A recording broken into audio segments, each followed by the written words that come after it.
Varicose veins కి సరైన చికిత్స కోసం సంప్రదించండి ఎవిస్ హాస్పిటల్. సో రైట్ నాతో పాటు రాధా మనోహర్ దాస్ గారు ఉన్నారు. హరే కృష్ణ తల్లి. కుంభమేళలా ఇప్పుడు చూస్తే ఎక్కువగా నేను విదేశీ పర్యాటకులను చూస్తున్నాం. పట్టు చీర కట్టుకుని ఆ భగవంతుణ్ణి స్మరించుకుంటూ ఉన్నారు. వాళ్ళకి బుద్ధి ఉంది, వాళ్ళు బుద్ధి వాడుతున్నారు. మనమేమో స్నానం అనే కాన్సెప్ట్ లేకుండానే సండే కదా. ఇదే ఒక మంచి పాయింట్ వచ్చింది. యాక్చువల్లీ మీరు మాట్లాడిన దగ్గరే 3 పూట్ల స్నానం చేసేవాళ్ళు 1 పూట మాత్రమే చేస్తున్నారు లేదా ఒక డౌట్ వస్తుంది. దీన్ని మీరు అగ్రీ చేస్తారా చేయరు? ఎందుకు అగ్రీ చేయాలి? శుభ్రంగా లేని పందుల గురించి. సో ఈ మధ్య కాలంలో అఘోరాలు వచ్చేస్తున్నారు సోషల్ మీడియాలో. నిజంగానే అఘోరాలు నమ్మొచ్చు అంటారా? ఇప్పుడు మాట్లాడుతున్న వాళ్ళు అఘోరాలేనా? మంచి ప్రశ్న కదా. ఆ తీసే ఘోర ఘోరం కానివాడు అఘోర. నాగ సాధువులు అంటే ఎవరు? ఇది బృందావనంలో జరిగింది అంటే నమ్మొచ్చు. అమ్మ చరిత్ర కదమ్మా. హాయ్ హలో నమస్తే, this is Suvarna. Welcome to Suman TV. పరిచయం అక్కర్లేని పేర్లు కొన్ని ఉంటాయి. సోషల్ మీడియా ఆన్ చేస్తుంటే వారి మాటలు చాలా మందికి నచ్చుతాయి. సో రైట్ నాతో పాటు రాధా మనోహర్ దాస్ గారు ఉన్నారు. సో వారితో మాట్లాడదాం, మరిన్ని విశేషాలు తెలుసుకుందాం. ఇప్పుడు ఎక్కడ చూసినా కూడా కుంభమేళా గురించే మాట్లాడుకుంటూ ఉన్నారు. సో కుంభమేళా గురించి బోల్డ్ అని విశేషాలు ఆయన మాటల్లో తెలుసుకుందాం. నమస్కారం గురువుగారు. హరే కృష్ణ తల్లి. ఎలా ఉన్నారు? చాలా బాగున్నావు. నువ్వు కుంభమేళ అంటే మా మనసు అక్కడికి వెళ్ళిపోయింది. వెళ్ళాలనిపిస్తుందా మీకు కూడా? ఏవో ప్రయత్నాలు కూడా చేస్తున్నాం, ఇంకా అందివే అవేవో మాటలు నడుస్తున్నాయి. ఎలా వెళ్తామో ఎప్పుడు వెళ్తామో భగవంతుడి అనుగ్రహం మాకు తెలియదు. కానీ 13లో మహాకుంభకి వెళ్ళాను. భగవంతుడి అనుగ్రహం ఇప్పుడు కూడా తీసుకెళ్తే ఐ మోస్ట్ ఫార్చునేట్, భాగ్యవంతుని. కానీ ఇది గొప్ప అనుభూతి. ఎందుకంటే అసలు తప్పిపోతే ఇంక వెతుకుంటూ ఉండాలి క్యాంపుకి రావడానికి. ఎటు చూసినా జనం జనం జనం, ఎంత జనమో. కానీ great event on earth, not India. ఎందుకంటే ఏమిటి 5 రోజులకు 10 కోట్ల మంది స్నానాలా? అది కూడా వచ్చిన వాళ్ళందరికీ ఫ్రీ ఫుడ్డా, ఫ్రీ వాటరా? ఇది ఇప్పుడేదో గవర్నమెంట్ చేస్తుందా అని అనుకుంటారేమో. సహజంగానే అటువైపు ఉండేటువంటి ఉత్తర భారతంలో ఉత్తమ గుణం ఇవ్వడం ఇక్కడ కూడా ఉంది, నో డౌట్. ఇప్పుడు గవర్నమెంట్ సాధువుల పరిపాలనలో ఉంది. ఇంకా ఆయన ఇవ్వకుండా ఉండడు. కొందరికి చమ్కీలు ఇస్తాడు, కొందరు దమ్కీలు ఇస్తాడు. ఇవ్వాల్సింది ఇచ్చేస్తూ ఉంటాడు అనే మొహమాటలు నేను అడగదు బుల్డోజర్ బాబా. మా గత అనుభవం 2013లో మేము అలా స్నానం చేసి వస్తున్నాం, ఎండ అలా ఇసుకలో నడుస్తూ ఉన్నాం. అలా బోల్డ్ అన్ని టెంట్లు, ఒక క్యాంప్, వాళ్ళందరూ భజనలు కీర్తనలు ఎవరో అలా కొన్ని చూస్తాం కదా. వాళ్ళందరూ పిలుస్తారు, బాబాజీ అయ్యే ప్రవచన్ సునో, ప్రసాద్ ఖావో అని పిలుస్తూ ఉంటారు. అలా చాలామంది. సరే ఎక్కడో లహసున్ ప్యాజ్ నయేనా నీ ఏ కుంభ హై, మహాకుంభ హై, ఏ ఆశ్రమ హై, యా ఐసా నై అని చెప్తారు. ఉల్లి వెల్లుల్లి మనకు వెల్లు కదా తినం. సరే మొత్తానికి ఎక్కడో ఒక చోట కూర్చున్నాం. వాళ్ళు మట్టినే అలా గట్టులా చేశారు, ఒక చాప లాంటిది వేశారు, కూర్చున్నాం. ఇంత పెద్ద చపాతి వేశారు, అదే పరోటా. అయిపోతాం కదా, ఒక్కదానికి అయిపోయింది మాకు. అంటే ఒక్కటి తినేసరికి అదే మామూలుగా లేదు, హెవీగా ఉంది. ఇంకా లేచిపోతున్నాం మేము. బాబాజీ అవరేకి రోటీ కావా ఇంకొకటి అన్నారు. నేనే పేట్ భరా బాబా మే జాయింగా. నేనే ఏ పుదీనా కా రోటీ అయ్యి అన్నాడు. మేమన్నా అల్లులమా బతిమాలడానికి? నేను బయటకు వచ్చి అన్నాను, బతిమాలి పెడుతున్నారు అతిథులకి. అదే మన వాళ్ళు అయితే వ్యాపారం చేసేద్దరు ఇక్కడ 10 రూపాయలు 100 రూపాయలు అని.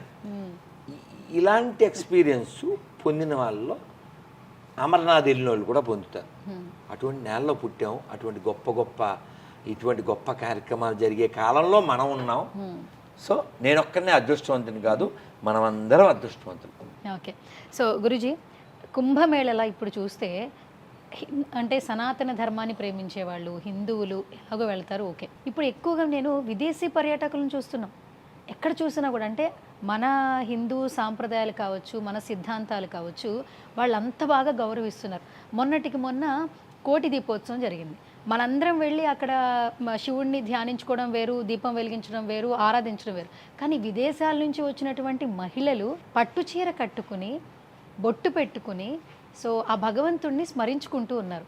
సో ఎలా చూడాలి, మీరేం చెప్తారు? అదే వాళ్ళకి బుద్ధి ఉంది, వాళ్ళు బుద్ధి వాడుతున్నారు, వాళ్ళు పరిశీలిస్తున్నారు, పరిశోధన చేస్తున్నారు, తగ్గట్టు సాధన చేస్తున్నారు, జీవితాన్ని సార్థకం చేసుకుంటున్నారు, అంతే. నేను బృందావనం ఎవ్రీ ఇయర్ వెళ్తానుగా. మ్మ్.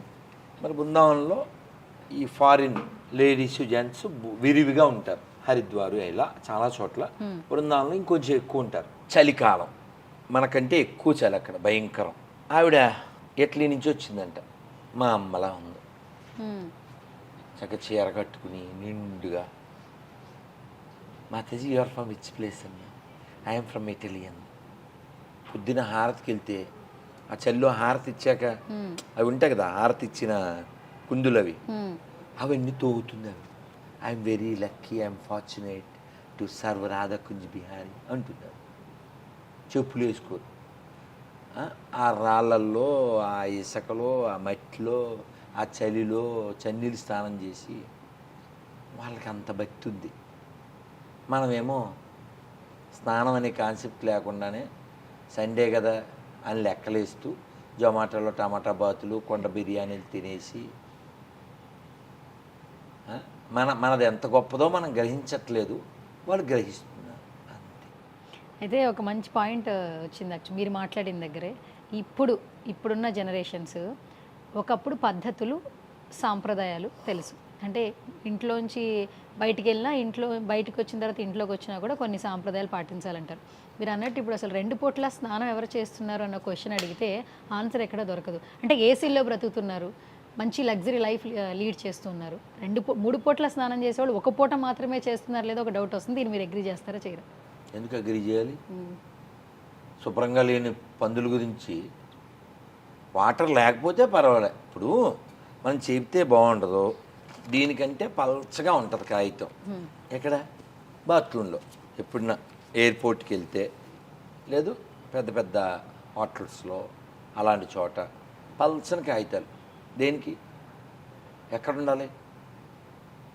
వాటర్ లేని చోట, వాటర్ లేని దేశాలు, వాటర్ లేని ప్రదేశాలు కదా. ఇన్ని నదులుంటే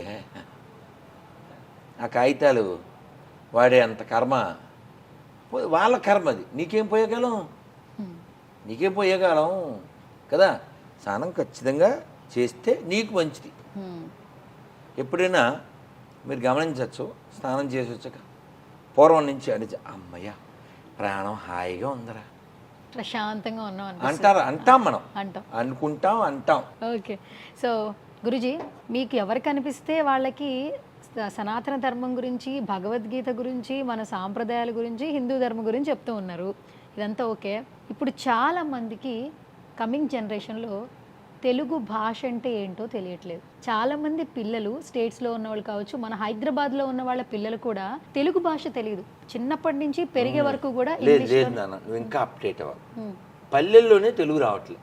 హైదరాబాద్ ఎందుకంటావు? ఓకే, విలేజెస్లో కూడా ఇదంటే ఒక మినీ భారత్ లాగా చాలా రాష్ట్రాల వాళ్ళు ఉంటారు. కానీ పల్లెల్లో కూడా ఎందుకంటే ఇంగ్లీష్ వ్యామోహం, ఇంగ్లీష్ మీడియం. దురదృష్టం ఏంటి, ప్రభుత్వాలు కూడా తెలుగు నేల మీద తెలుగు లేకుండా చేస్తే అలాగా. ప్రపంచంలో ఒక లార్జెస్ట్ లాంగ్వేజ్ మాతృభాష కదా. సినిమాల్లో కూడా మంచి పాటలు ఉన్నాయి. చిన్నప్పుడు తేనె కన్నా తీయనిది తెలుగు భాష, దేశ భాషలందు లెస్స తెలుగు భాష. అలా శ్రీకృష్ణదేవరాయలు తెలుగదేలయన్న దేశంబు తెలుగేను, దేశ భాషలందు తెలుగు లెస్స. ఆయన ఎవరు?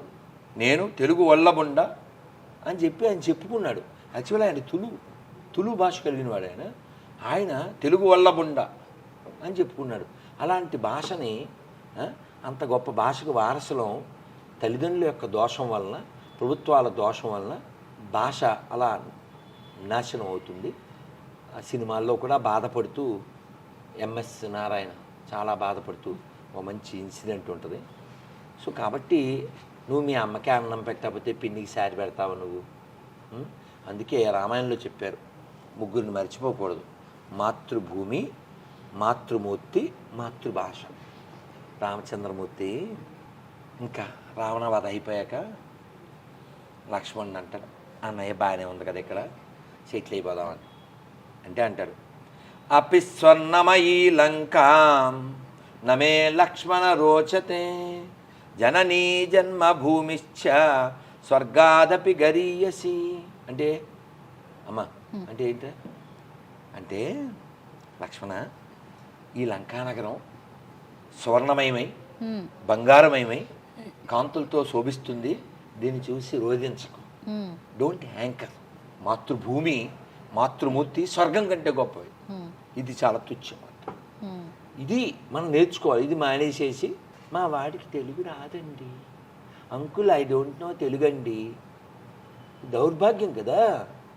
తనికెళ్ళ భరణి గారు అన్నారు ఎప్పుడో, కళ్ళజోడు చాలా మంచిది, బంగారు ఫ్రేము ఎవరి పనికి వస్తుంది?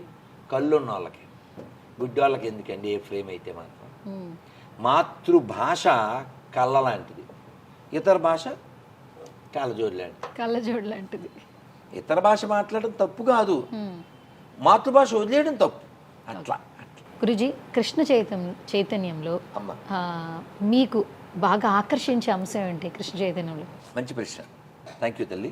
అవును. మా ఫ్రెండ్ నాకు బుక్ ఇచ్చారు. ఆ పుస్తకం పేరు ఆత్మ సాక్షాత్కార శాస్త్రం. ఇస్తే నా దగ్గర బోర్డు పుస్తకాలు ఉన్నాయి. మా నాన్నగారు ఎప్పుడన్నా డబ్బులు ఇస్తే కొన్ని డబ్బులు నొక్కేసి పుస్తకాలు కొనేడుగా. విశాలాంధ్ర బుక్ ఫెస్టివల్ అడిగి వెళ్ళిపోవడమే. ఆ డబ్బుల్లో 1000-500 కొన్ని పుస్తకాలు కొనేసి పట్టుకుపోవడమే. అవన్నీ అట్లా వేసేసి నెంబర్లు వేసి ఇప్పటికీ ఉన్నాయి ఆ పుస్తకాలు చాలా. అలా ఆ పుస్తకాలు పెంచుంది. వాడు బుక్ ఇస్తే మన దగ్గర బోర్డులు ఉన్నాయి అని అలా పక్కన పడేసాను. కానీ ఓ రోజు తీసా, బుక్ నేను పట్టుకున్నా, తర్వాత బుక్ నన్ను పట్టుకున్నా, ఇప్పుడు మీరు నన్ను పట్టుకున్నా. ఓకే, ఆ పుస్తకం పేరు అడగట్లేదు. ఏంటి ఆ పుస్తకం పేరు? ఆత్మ సాక్షాత్కార శాస్త్రం. ఆత్మ సాక్షాత్కార శాస్త్రం. ఇస్కాన్లో ఉంటుంది, ఇంగ్లీష్లో the science of self realisation. Okay. So గురుజీ, ఇప్పుడు ప్రపంచవ్యాప్తంగా యోగా మీద, మెడిటేషన్ మీద, ధ్యానం మీద ఇంట్రెస్ట్ ఎక్కువగా ఉంది, చూస్తూ ఉన్నాం రైట్ నౌ కరెంట్ డేస్లో. ఒకప్పుడు కూడా ఆరోగ్య అలవాట్లకు సంబంధించి మనం ఏం చేయాలో చెప్పేవాళ్ళు పెద్దవాళ్ళు. కానీ ఇప్పుడు పరిగెడుతున్న టైంలో ప్రతి ఒక్కరూ కూడా వీటన్నిటి మీద ఆసక్తి చూపిస్తున్నారు. కేవలం ఆరోగ్య సమస్యలు పెరగడం వల్ల అంటారా, లేదంటే ఒకప్పుడు మనం మర్చిపోయిన విలువల్ని మళ్ళీ తెచ్చుకుంటున్నాం అంటారు? మొదటి దాంట్లోంచి రెండో దాంట్లోకి ఏదో ఒక కారణం అయినా అది మంచిది కదా. రోజు సూర్యుడికి నమస్కారం, ఆదిత్య హృదయం. నేనైతే ఎండ్లో నిలబడి ఒంటికాళ్ళ మీద నిలబడి చేస్తాను ఆదిత్య హృదయం. కొంత యోగా చేస్తాం. మన పూర్వీకులు పూర్వం నుంచి మౌనం చేయడం, పూజ చేయడం, స్నానం పూజ అయిన తర్వాతే మాట్లాడడం, తినడం వాళ్ళ నిత్యకృత్యం, వాళ్ళ జీవితంలో భాగమై ఉండేది. వాళ్ళు చేసే పనుల్లో చాలా యోగా ఉండేది. ముఖ్యంగా మన తల్లులు. ఇప్పుడు చాలామంది ఆడవాళ్ళకి థైరాయిడ్ ప్రాబ్లం ఉంది. మరి మా అమ్మకి లేదు, మా పెద్దమ్మకి లేదు, మా పిన్నికి లేదు. ఎందుకంటే వాళ్ళన్నీ ఏం వాడాలో అవన్నీ వాడేవారు పూర్వం. ఏంటివి? మిక్సీలు ఉండలేదు, గ్రైండర్స్ లేవు. ఓకే, ఇవి వాడేవారు, రోటి పచ్చళ్ళు. మరి మా అమ్మ ఎవరెందుకు మా అందరికీ మా అమ్మ ఏమిటి మీ అమ్మ ఏమిటిలే, మన అమ్మలందరూ మినపప్పు నానబెట్టి ఒక చిన్న హోల్ ఉంటుంది, దానిలో వేసి ఇలా తిప్పుతా ఉంటాం, అప్పుడు మినపప్పు వస్తుంది. అమ్మ దాని రుబ్బురోలు అంటాం. ఈ రుబ్బురోలు నీకు తెలియదు కాబట్టి, చిన్నపిల్ల కాబట్టి, ఈ రుబ్బురోల్లో మా అమ్మ వేగంగా ఇలా తిప్పుతూ ఉండేది, ఇలా తోస్తూ ఉండేది. అది యోగానా? మరి యోగా కాదా? ఎక్సర్సైజ్ అయిపోతుంటుంది కదమ్మా. ఇగో ఇలా తిప్పుతూ ఉండేది, ఆ పిండి అలా వెళ్ళిపోతుంటే ఇలా తోస్తూ ఉండేది, మధ్యలో మమ్మల్ని అరుస్తూ ఉండేది, ఏదో పని చెప్తూ ఉండేది. మనం ట్రై చేద్దామని ఇలా తిప్పుతాం, అంతే, అది చేతికి వచ్చేది. మనకు రాదుగా గ్రిప్పు. అలాగే అమ్మ తిరగలంటారు, నేను కొనుక్కున్నాను, ఇప్పుడు కూడా నా దగ్గర తిరగలు ఉంది. నువ్వు ఎప్పుడు నా నెట్లోకి వెళ్ళి రాజీవ్ దీక్షిత్ కొట్టు, రాజీవ్ దీక్షిత్, తెలుగులో హిందీలో రెండులో చాలా బాగుంటాయి. ఆయన చెప్పారు, ఎవరైతే తిరగలు తిప్పుతారో వాళ్ళకి పొట్ట రాదు, అలాగే ఈ థైరాయిడ్ సమస్య ఉండదు, ఈ గర్భిణీలకి అయితే ఇంకా ఆపరేషన్ చేయకుండా అవుతుందని. అయితే అమ్మ తిరగలు తిప్పేటప్పుడు చాలా వేగంగా తిప్పుతూ ఉంటుంది, మధ్యలో ఇలా పోస్తూ ఉంటుంది. అలాగే మినువులు వేపి అంటే సున్నుండలు చేయాలంటే అమ్మ కంటే గొప్ప హీరో లేరు, అమ్మకంటే గొప్ప దైవం లేదు, అమ్మకంటే ఆల్రౌండర్ లేదు. అలా తిప్పుతూ ఇలా వేసేస్తూ మనకు పని చెప్పేస్తూ చెర చేసేస్తుంది, బలంగా చేసేస్తుంది. మనకు రాదు ఇంక ఇలా అనగానే చేతికి అది వచ్చేసేది, గురి అంటాం దాన్ని. సో అమ్మ మన పూర్వం అన్ని పద్ధతులు అలా ఉండేవి కాబట్టి వైద్యుడి యొక్క అవసరం తక్కువ ఉండేది. ఒక్క వైద్యుడు ఊరంతా ఉండేవాడు. ఇప్పుడు బాడీ మొత్తానికి కూడా ఒక వైద్యుడు లేడు. పార్ట్కి ముక్కుకు ఒక డాక్టరు, కంటికి ఒక డాక్టరు, మోకాలకు ఒక డాక్టరు, అలా అలా అలా అలా. సో కాబట్టి యోగా ఉంటే రోగం ఉండదు. యోగా ఉంటే రోగం ఉండదు. మీరు బాగా ఉంటారు. Thank you so much. Okay, so ఈ మధ్య కాలంలో అఘోరాలు వచ్చేస్తున్నారు సోషల్ మీడియాలో. అంటే ఇంతకుముందు మాట్లాడుకునేవాళ్ళం సాధువులు, ఋషులు, మునులు, అలాగే అఘోరాలు అని. ఎక్కడో బేసిక్గా ఏంటంటే నిజమైన అఘోరాలు బయటికి రారు, మనుషుల మధ్య తిరగరు అని. కానీ సోషల్ మీడియాలో రోజుకు ఒక అఘోరాన్ని చూస్తున్నాం, వాళ్ళు మాట్లాడే మాటలు వింటూ ఉన్నాం. నిజంగానే అఘోరాలు నమ్మచ్చు అంటారా? అసలు ఇప్పుడు మాట్లాడుతున్న వాళ్ళు అఘోరాలేనా? మంచి ప్రశ్న కదా. అసలు అఘోర అంటే అర్థం ఏంటమ్మా? దేవుణ్ణి కాదురా తీసే ఘోర, ఘోరం కానివాడు అఘోర. ఓకే, అమ్మా శివుడికి మంత్రం ఉంది, అఘోరేభ్యో. భగవంతుడు అందరివాడు. అలాగా ఈ అఘోర ఒక విధానం. కానీ మనం ఇప్పుడు చూసే ఈ రకరకాల ఈ ప్రాపంచిక వాసన, ప్రపంచాన్ని లెక్క చేయకుండా ఉండేవాడు అఘోర. ప్రపంచం వెనకాల వెళ్ళకూడదు. ఓకే, ప్రపంచం అతను వెనకాల కావాలంటే వెళ్ళాలేమో వెతుక్కుంటూ తప్ప అతను వెళ్ళడు. అది కాబట్టి మనం వాస్తవంగా మనం భగవద్గీత, భాగవతం, రామాయణం ఇత్యాది వాటిని చదివి అంతర్ముఖులు అవ్వాలి. మనం అంతర్ముఖులు అవ్వాలి. అది జీవితానికి లక్ష్యం. ఓకే, నాగ సాధువులు అంటే ఎవరు? మొగలులతో నిజంగానే ఫైట్ చేశారా? సో వారి గురించి ఏమైనా చెప్తారా? ఇది బృందావనంలో జరిగింది. అంటే నమ్మచ్చు. అమ్మ చరిత్ర కదమ్మా. ఇప్పుడు కూడా నాగసాధువులు కనబడుతున్నారు కదా ఈ కుంభమేళకి. అన్ని వేల మంది. మామూలు ఎప్పుడు కనబడరు. వాళ్ళకి డేట్ ఎవరు చెప్పారు ఇప్పుడే రావాలని? నేను ఎక్కడో విన్నాను, నాగ సాధువులు 12 రకాల పరీక్షలు రాయాలట. నిజమేనా అది? అంటే ఎలాంటి పరీక్షలు? అంటే వాళ్ళు ఇప్పుడు అంటే వాళ్ళ పరీక్షల సంగతి నాకు తెలదు. మేము కూడా పరీక్షలు రాస్తేనే మాకు దీక్ష వచ్చింది. ట్రూ. 99లో నాకు మంచి మార్కులు కూడా వచ్చింది అనుకోండి. నా పేరు నోటీస్ బోర్డులో కూడా పెట్టారు అనుకోండి. చెప్తున్నా, పరీక్షలు ఉంటాయి. పరీక్ష ఉండాలి. అంటే ఇది అప్డేటెడ్ కాలం కాబట్టి పూర్వం మాకు 2 ఉంటాయి. గురుగారు ముఖత అడుగుతారు, లిఖితపూర్వకంగా కూడా ఉంటుంది. వాళ్ళ పరీక్షలు ఏమో మనకి తెలియదు కానీ ఉంటాయి. ఉంటే మంచిదే కదా. గురుజీ, మధుర షాహీ దర్గా అసలు ఆ వివాదం ఏంటి? నిజంగానే టెంపుల్ అని మనం బిలీవ్ చేయొచ్చా? ప్రూఫ్ ఉందా అసలు? బలిదానమమ్మా. ఇప్పుడు నువ్వు సంబాల్, ఇప్పుడు అక్కడ బోల్డ్ అని తవ్వుతుంటే బావులు దొరుకుతున్నాయి, విగ్రహాలు దొరుకుతున్నాయి. పోనీ ఇప్పుడు నువ్వు ఎంతో కాశీ అది వెళ్ళొద్దు, రాజమండ్రి వెళ్ళు అమ్మా. రాజమండ్రి వెళ్ళి మెయిన్ రోడ్లో అలా నడుస్తూ ఉంటే పోలీస్ స్టేషన్ పక్కనే పెద్ద మసీద్ అని ఉంటుంది. నువ్వు నిలబడి ఒకసారి అలా అమ్మ అలా చూడు. జైవిజీయులు, ఓంకారం, చక్రం, శంఖం అన్నీ కనపడతాయి. ఎందుకని? అది వేణుగోపాల స్వామి గుడి కాబట్టి. నేను లోపలికి వెళ్ళి మసీదుగా పిలువబడే ఆ వేణుగోపాల స్వామి గుడి లోపలికి వెళ్ళి నేను రేహాలు కొనుక్కున్నా. రేహాలు అంటే బుక్ స్టాండ్. అలా మన దేశంలో ఎన్ని మసీదులో కనబడుతున్నాయి, కానీ అవన్నీ చాలా గుళ్ళు. వాళ్ళ అలవాటు ప్రకారం వాటిని ఆక్రమించారు, కట్టారు. ఇప్పుడు పోనీ కాశీ వెళ్ళు, అలా ప్రదక్షిణ చేస్తుండే వెనకాల శిల్పాలు ఇవి ఉంటాయి. ఇది మసీదుగా పిలువబడేదానికి. మసీదుకి శిల్పాలు ఎలా వస్తాయి? కొన్ని తాజ్మహల్ వెళ్ళావా? స్వస్తిక్కు, ఓంకారాలు, ఏనుగు బొమ్మలు ఎన్ని ఎందుకుంటాయి? పోనీ నా మాటలు వినకు. పోనీ నెట్లోకి వెళ్ళి కేకే మహమ్మద్ గారు కొట్టు, పోనీ ఢిల్లీలో కుతుబ్ మినార్ కొట్టు. ఆ కుతుబ్ మినార్ ఎలా కట్టారు? దాదాపు 1200 గుళ్ళు కూల్చి వాటి నుంచి తెచ్చిన శిల్పాలతో కట్టారు. అదన్నమాట. గురుజీ, ప్రయాగరాజ్ గొప్పతనం ఏంటి? పురాణాలు ఏం చెప్తున్నాయి? ఇప్పటికీ కుంభమేళ జరగడానికి రీజన్ ఏంటి? అమ్మ కుంభ మీన్స్ పాత్ర కదా అమ్మ. ఈ కుంభమేళ జరిగే ప్లేసులు 4. ఆ ప్లేసెస్లో ఈ అమృతం యొక్క చుక్కలు పడతాయి. దాని ప్రభావం సంక్రాంతి నుంచి శివరాత్రి వరకు ఉంటుంది. అది మన విశ్వాసం. ఆ విశ్వాసంతో ఆ సమయంలో ప్రయాగ యొక్క విశేషం మీకు తెలుసు.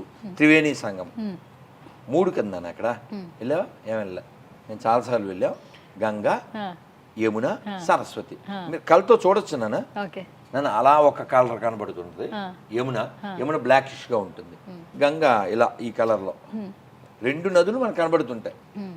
సరస్వతి అంతర్వాహి. Okay, so Guruji final question. 3 months before ఒక వీడియో చూశాను గురుజీ, గేమ్ చేంజర్ రిలీజ్ టైంలో రామ్ చరణ్ గారు అయ్యప్ప దీక్షలో ఉన్నప్పుడు ఇలా వెళ్ళారు అని చెప్పి ఒక న్యూస్ అయితే మొన్ననే మీరు చాలా బాగా సపోర్ట్ చేసి మాట్లాడారు అండ్ అందులో పాజిటివిటీని ఎక్కువ తీసుకొచ్చారని మిమ్మల్ని ఇంతకు ముందు విమర్శించిన వాళ్ళు కూడా చాలా కాదు నన్ను పొగిడినోళ్ళు తిట్టారు, తిట్టినోళ్ళు పొగిడారు. సో దానికి సంబంధించి చెప్పాను. నీ క్వశ్చన్ చెప్పేలే. సో ఆ రోజు రామ్ చరణ్ గారు చేసింది మనం ఎలా చూడాలి? యాక్చువల్లీ చాలామంది ఏంటంటే భక్తిని భక్తిలా చూడట్లా, కాంట్రవర్సీ చేయడానికి చూస్తూ ఉన్నారు. సో ఆయన భక్తితోనే ఉన్నారు, ఎక్కడికి వెళ్ళినా కూడా అదే భక్తితోనే ఉన్నారు. కానీ అది కాంట్రవర్సీ చేసిన విధానాన్ని ఏ విధంగా చూడాలంటారు? అంటే నియమం ఉల్లంఘించడాన్ని మనం వ్యతిరేకించారు, అది తప్పు కాదు. ఇప్పుడు అందరికి అన్నీ తెలియవు కాదు నాన్న. ఇప్పుడు పిల్లలు ఉన్నారు, ఎడం చేత్తు తినేస్తే అమ్మ ఏం చేస్తుంది? తప్పు, రైట్ హ్యాండ్ అని చెప్తుంది కదా. పిల్లలు ఏదైనా తీసుకుని ఇలా తీసుకుంటే తప్పు అని చెప్తుంది అమ్మ. అలా మనం ఒక అమ్మలా చెప్పాలి, ఒక అమ్మలా చెప్పాలి. రామ్ చరణ్ దర్గాకి వెళ్ళాడు, తెలియదు. వెళ్ళాడు, అక్కడ ఉండేది పీనుగా, తెలియదు. వాళ్ళు బొట్టి తీయమన్నారు, తీసాడు. తీయకూడదని తెలియదు కాబట్టి వెళ్ళాడు. మనం చెప్పాలి. ఎవరు చెప్తే వెళ్ళాడు? అతను రెహమాన్ చెప్తే వెళ్ళాడు. దిలీప్ కుమార్ అనే అలియాస్ రెహమాన్ చెప్తే వెళ్ళాడు. సో నేనేం చెప్పానంటే రజనీకాంత్ కూడా వెళ్ళాడు. ఇప్పుడు నేను వాళ్ళిద్దరికి టాస్క్ ఇచ్చాను. రజనీకాంత్ గారు రెహమాన్ గౌరవించారు, రామ్ చరణ్ కూడా రెహమాన్ గౌరవించాడు. ఇది వన్ సైడ్ అవ్వకూడదు. రెహమాన్ కూడా రామ్ చరణ్ని, రజనీకాంత్ని గౌరవించాలి. రజనీకాంత్ గారితో తిరుమల వెళ్ళాలి, రామ్ చరణ్తో శబరిమల వెళ్ళాలి. అప్పుడు వీళ్ళంతా నోరు మూసేస్తారు. ఆ టాస్క్ వాళ్ళిద్దరు తీసుకోవాలి. కాబట్టి రామ్ చరణ్ ఆ టాస్క్ తీసుకుని, రజనీకాంత్ గారు ఆ టాస్క్ తీసుకుంటే ఇంకా రిస్క్ ఉండదు తల్లి. ఓకే, నమస్తే. హరే కృష్ణ తల్లి. అందరూ చెప్పండి నాన్న. హరే కృష్ణ కృష్ణ కృష్ణ హరే హరే,